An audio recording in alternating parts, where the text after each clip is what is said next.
Welcome to our last video in the presentation tips series. So far I've shared with you some general guidelines and approaches that I use to help set me up for successful presentations. I thought it would be helpful to share some of my tips and tricks to handle unexpected situations that tend to happen within presentations. The types of situations that I most commonly hear about can be grouped into three categories: the nerves, the unanticipated question, and the derailed presentation. So let's take a closer look. The nerves is talking about situations where you as a presenter lose your flow.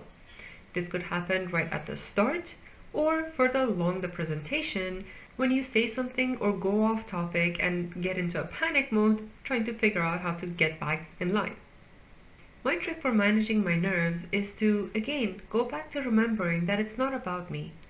My audience is not there to judge me or pick on me for stumbling over a word or if I have a shaky voice at the beginning of a presentation. The second thing I do to help with my nerves is to try to think about the impact of any mistakes I may make during a presentation in the context of the bigger picture. Even if I do make a mistake, it will still be insignificant compared to the grander scheme of things and what really matters.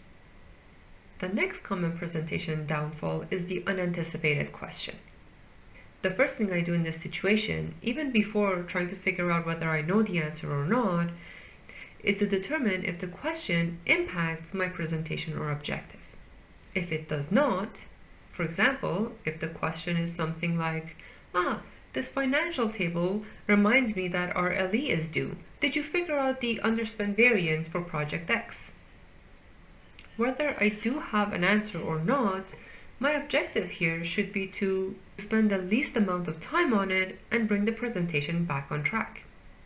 This could be something like, yes, I'm happy to set up some time for us after the meeting to discuss the details and provide you with an update. On the other hand, if the question does relate to or impact my presentation or objective, I try to respond in the least threatening way while keeping it as short as possible, whether I know the answer or not.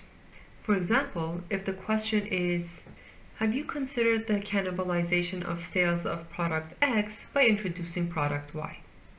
If I have considered this and I do know the answer, then I would try to address quite directly and go with something along the lines of, yes, we did consider this and reached out to Team X for a full assessment, the results of which are incorporated in the presentation or included in the appendix, or were considered to be negligible, and I'm happy to set up some time for us to discuss the details further after this meeting.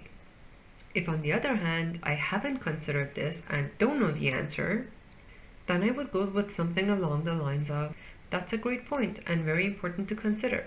I will take an action item, loop back with the team and make sure that this is incorporated in the presentation if not done so already.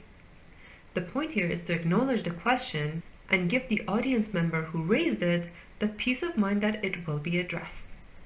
Of course, this doesn't mean that there would be no further discussions on the topic. So let's move on to our third common presentation downfall, the derailed presentation. This is when something you say or a topic that comes up during the presentation sparks a specific common interest amongst your audience, and before you know it, everyone is in deep conversation, preventing you from being able to carry out your presentation as planned. Then I would handle this in the same way I would with the unanticipated question. You want to address and realign your audience in the least threatening way while keeping the derailment as short as possible. This could look something like, I appreciate the importance or significance of this conversation. I request we take it offline to make sure we give it the time and attention it needs. I'd like to bring your attention back on topic X. This does wrap up the presentation tips series videos. Please feel free to leave me any questions or comments about other aspects of presentations or situations that you have found yourself in, and I will do my best to help.